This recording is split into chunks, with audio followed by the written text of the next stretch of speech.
When I was 8 years old, my grandmother took me and my two older cousins to Washington, D.C. for George Herbert Walker Bush's inauguration. That's Bush 41. And it was an awesome time. I vividly remember it. We took the train from the Embassy, South Carolina to Washington, D.C. My first time in a major city, certainly my first time in the United States Capitol. And during those days, we had an opportunity to go into the United States Capitol. And I remember standing in front of the rotunda and the John Trumbull paintings all around and all the statues and all the rest of it. And I remember looking at the signing of the Declaration of Independence, painting on the wall, and always identifying that year, 1776, with the signing of the Declaration of Independence. Well, David McCullough has a lot to say about that and a lot to add to it. We're going to talk about that today by reviewing 1776 by David McCullough. We're also going to briefly touch on why 1776 matters for today's political climate. I'm John Henderson with the Conservative Book Society. Let's get to it.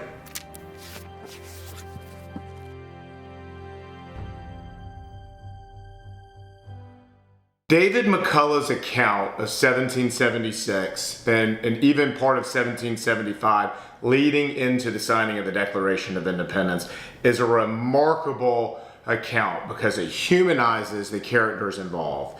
We have Nathaniel Greene and Henry Knox and several other characters, but really the hero of the story is George Washington. Everyone knows that, but reading it in these pages, you will see in there what really went into forming our nation. The spine, as I said in the intro, the spine of our nation was found right there in that year. David McCullough does better than anyone else telling us about that providential year, why it feels very much like God's hand was at work in that year, and why it feels like, and why we need to remember the values that those men were carrying and those women were carrying, and why they move forward into today.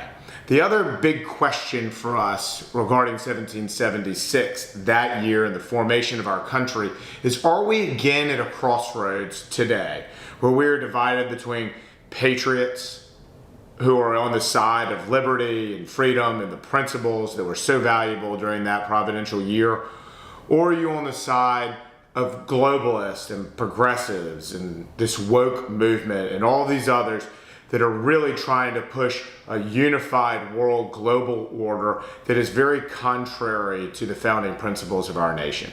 And that's a divide we find ourselves in today. And so I think 1776 has a lot to say about that and telling us who we are as a nation and who we are as a people. McCullough's account begins with Lexington and Concord, and then it moves forward to telling us about Bunker Hill or Breed's Hill and the events surrounding that, the shot heard around the world. And then it moves forward to the cannons of Dorchester Heights right outside of Boston. And then we see the pain and suffering really that went into the formation and those formative months of Washington trying to gather his army together to fight. And then ultimately he culminates this entire experience with a big, long retreat.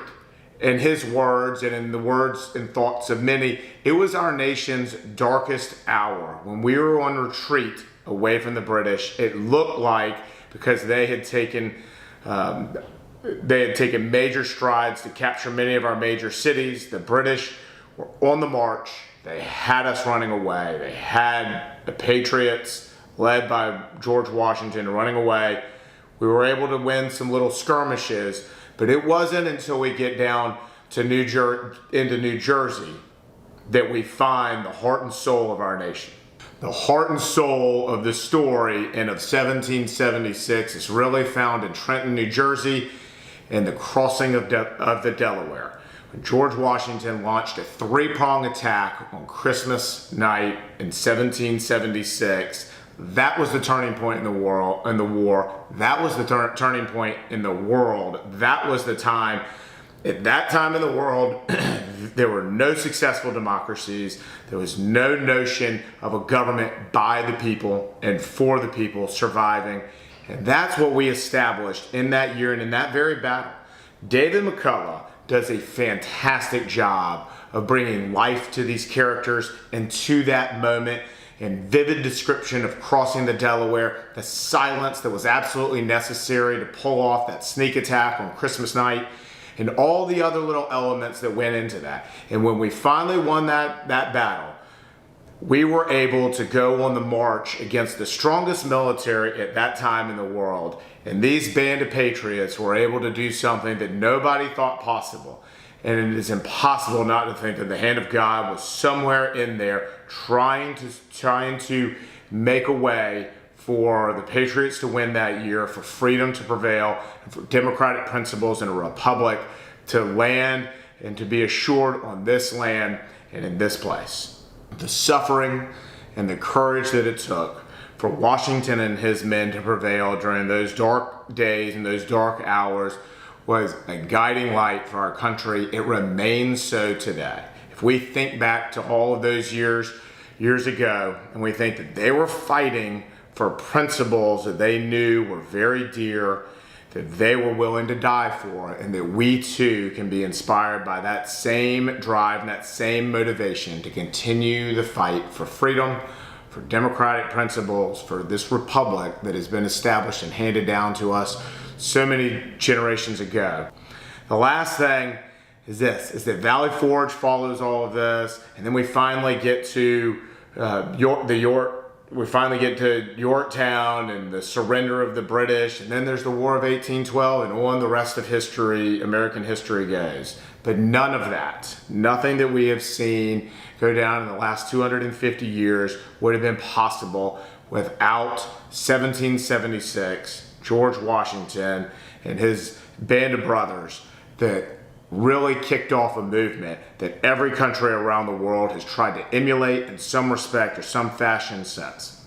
I'm John Henderson with the Conservative Book Society. Thanks for listening, and if you can, subscribe to the channel so that we can keep content like this rolling.